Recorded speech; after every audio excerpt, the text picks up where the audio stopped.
पुण्यामध्ये मुठा नदीला पूर आलाय। खडकवासला धरणातून पाण्याचा विसर्ग केला जातो।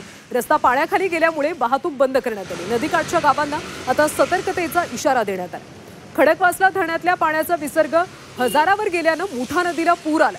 नदी पात्रातले रस्ते देखील पाण्याखाली गेल्याने प्रशासनाने तिकडची वाहतूक बंद केली। खडकवासला साखळी धरणाच्या पाणलोट क्षेत्रातला पावसाचा जोर असाच कायम राहिला तर विसर्ग आणखी वाढला जाण्याची शक्यता पाटबंधारे खात्याने वर्तवली आहे। आणि याचा आढावा घेतलाय आमचे प्रतिनिधी चंद्रकांत फुंदे यांनी।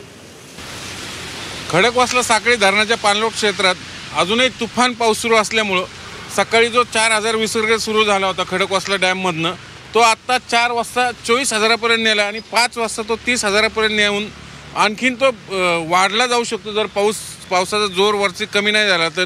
कारण ही चारही धरणं सध्या काठोकाठ भरली। जवळपास 90% आसपास या धरणातलं जलसाठा सध्या आहे वॉटर लेवल आणि त्यातही आणखीन पाऊस जोराचा सुरूच आहे। म्हणून आपण बघू शकतो मुठा नदीचं पात्र जे दुथडी भरून वाहता हा नदी पात्रातला जो रस्ता आहे तोही आता पूर्णपणे पाण्याखाली गेला असून नदी पात्रातल्या रस्त्याची जी वाहतूक आहे ते पूर्णपणे पालिकेला बंद करावी लागलेली दोन्ही बाजूनी।